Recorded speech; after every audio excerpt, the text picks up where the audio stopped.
Canadian rower Carling Zeeman says her dream of winning an Olympic medal for Canada is being put in jeopardy by the Ontario Landlord and Tenant Board. Oh my God. All right. So explain that one to me. Carling is saying that she's a two-time Olympian. Mm-hmm. The Ontario board is getting in the way because they're operating so slowly that she may not be able to compete in another Olympic Why? games. Is she a tenant or a landlord?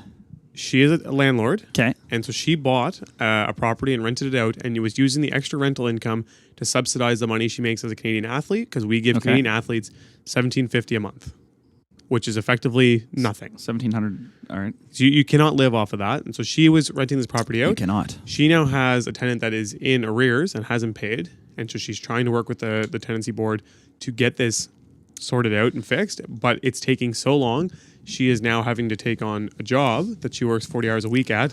And she's saying, the more hours I work, the less that I'm able to train, the more practices that I miss. Yeah, of course. And realistically, it's impacting my ability to attend the Olympics in the future. So this is... Okay, what has the online feedback been like for our dear Olympian? I'm quoting all this from a CBC article.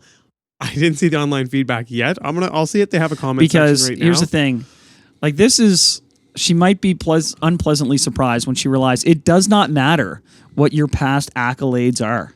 She could be an Olympian who also saved a small village from a flood. As soon as she signs on a dotted line and becomes a landlord, all that goes away. You are public enemy number one. So there are going to be people on there being like, oh, this poor entitled Olympian has to work a real job because some poor tenant won't pay for her livelihood. I just know she's going to get dragged for this. No, honestly, and this is because she's an Olympian, and I'm kind of like, this is going to be a good person to speak up because she's going to get mostly positive feedback, which I'm looking through here. I found one bad one. The guys who commented, his name was... What is it, Neal? Share it with the class. It's Dick Shivers. Oh my gosh. Oh my gosh. Okay, Dick Shivers. Obviously, he's going to have something really valuable to contribute to this conversation. He's the first bad one I found, and he was the automatically defaming the tenants as bad, whereas the story is why they didn't pay. More liberal media BS. Wait, he thinks that is a liberal thing that supports the landlord? He then also replied by saying, oh, one sec. Richard Shivers really needs to get his argument clear here. Why would the liberal media sign with... and then someone followed to reply to him and say, they probably didn't pay because they know they are protected. Not the first story of this kind. There are many, many out there. Dick proceeded to respond again and say... Probably is not a fact, so your point is not valid. He's a very short and quick. Dick Shivers is short and to the point. Okay. Well, again, I'll be interested to see how that one plays out in the court of public opinion. Because, maybe this is what we need to do. Maybe you and I should go in the two-man luge, get ourselves to the next Winter Olympic Games, and then all of a sudden we won't get dragged as much for being landlords. How are all these comments? Like, the next one is Clint Westwood. Like, I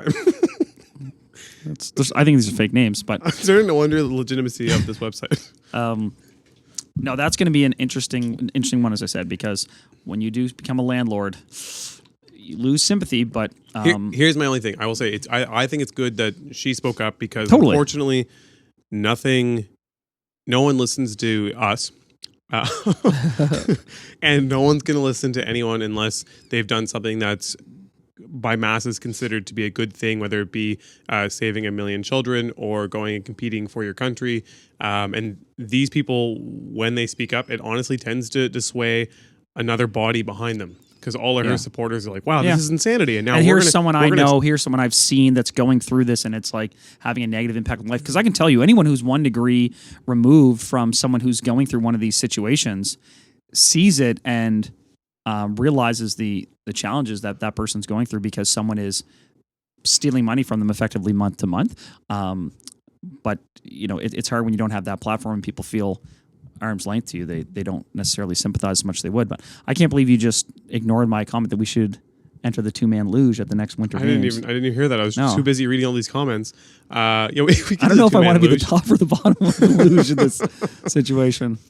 Anyone with good luge experience, Adobe Photoshop skills, go ahead and make that up and send it to me. Yeah, well, that's interesting. That's your big piece of news, eh? I think that was a big piece of news because again, it just what's happening to her. I think what's happening to her is happening to a ton of other people, similar to what Clint Westwood said. But I do think that it's good that someone who's in that place commented out. So it's also,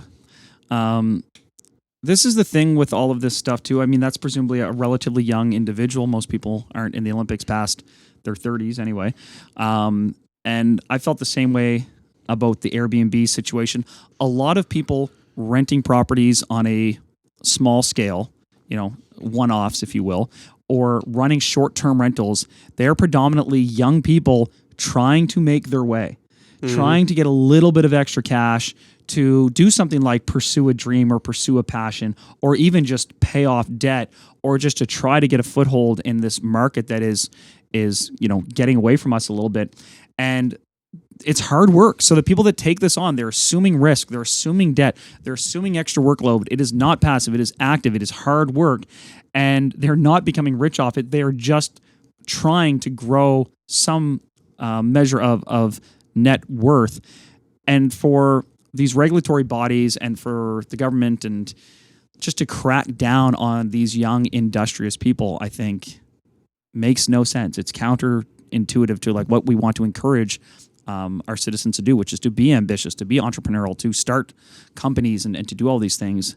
But no, we're just cutting them off at the knees time and time again, whether it's this, whether it's Airbnb regulations, whatever it is. They want? I don't know.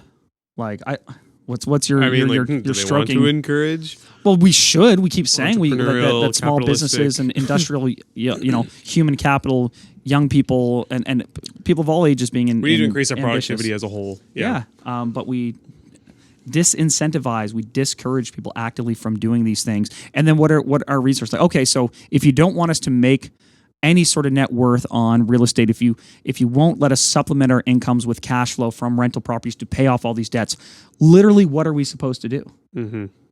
Honestly, like, I don't know, because you're highly discouraged from starting companies and starting businesses in this country enough as it is. Like, what?